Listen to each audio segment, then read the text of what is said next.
યોજાશે ચૂંટણી। તો જાણકારી જે મળી રહી છે તે પ્રમાણે એપ્રિલ મહિનામાં જ ચૂંટણી યોજાઈ જશે। તેની રીતે સ્પષ્ટ છે કે જો એપ્રિલના અંતમાં પણ ચૂંટણી યોજાય છે તો એપ્રિલ અંતની સાથે સાથે પરિણામ પણ આવી જશે, એટલે કે જે ઇલેક્શન રિઝલ્ટ છે તે પણ થઈ જશે। 15 મહાનગરપાલિકાઓમાં એક સાથે ચૂંટણી યોજાવાની છે। કુલ 10,000 જેટલી બેઠકો છે, જેને લઈને અત્યારના કવાયત ચાલી રહી હોવાની જાણકારી છે। ન્યૂઝ 18 ગુજરાતી પાસે જે જાણકારી છે તે પ્રમાણે એપ્રિલ મહિનામાં સ્થાનિક સ્વરાજની ચૂંટણી યોજાવા જઈ રહી છે।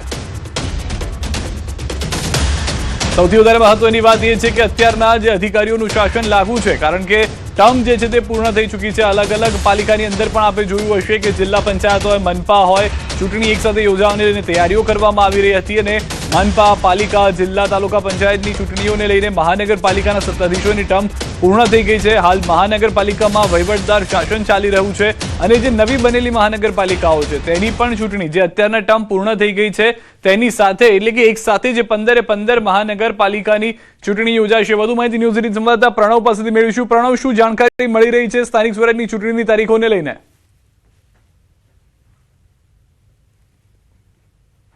જી પ્રણવ, પાસે એક્સક્લુઝિવ માહિતી આવી રહી છે તે પ્રમાણે હવે જે પડઘમ છે તે વાગી ગયા છે અને એપ્રિલ મહિનાની અંદર એ કહી શકાય કે સ્થાનિક સ્વરાજની ચૂંટણીઓ છે તેની જાહેરાત થઈ જશે અને સાથે જ એપ્રિલ મહિનામાં જ તમામ જે પરિણામો છે તે પરિણામની પણ જાહેરાત થશે। એટલે જે એ કહી શકાય કે મિની વિધાનસભા ચૂંટણી જે કહેવામાં આવતી હોય છે સ્થાનિક સ્વરાજ ચૂંટણીઓ, તેની અંદર 15 મહાનગરપાલિકાઓનો પણ સમાવેશ થઈ રહ્યો છે, કારણ કે નવી મહાનગરપાલિકાઓ પણ બની છે। આણંદ, નડિયાદ અને જે કહી શકાય પોરબંદર, મહેસાણા, એ તમામ નવી નગરપાલિકાઓ જે મહાનગરપાલિકા બની છે તેને પણ ચૂંટણી છે એપ્રિલ મહિનાના પ્રથમ વીકમાં તેની જાહેરાત થશે અને એપ્રિલના એન્ડ સુધીમાં તમામ જે પ્રક્રિયા છે મતદાન કરવાની અને મતદાન જે મતગણતરીની એ તમામ પ્રક્રિયા છે પૂર્ણ થશે અને કહી શકાય કે ચોક્કસ દેશના પ્રધાનમંત્રી નરેન્દ્ર મોદી 31મી માર્ચે ગુજરાતની મુલાકાત આવશે, ત્યારબાદ આ ચૂંટણીઓ છે તેની જાહેરાત કરવામાં આવશે। એટલે કહી શકાય કે હજુ પણ વહીવટદારી શાસન છે તે લાગુ પડશે, પરંતુ આ સૌથી મોટા સમાચાર છે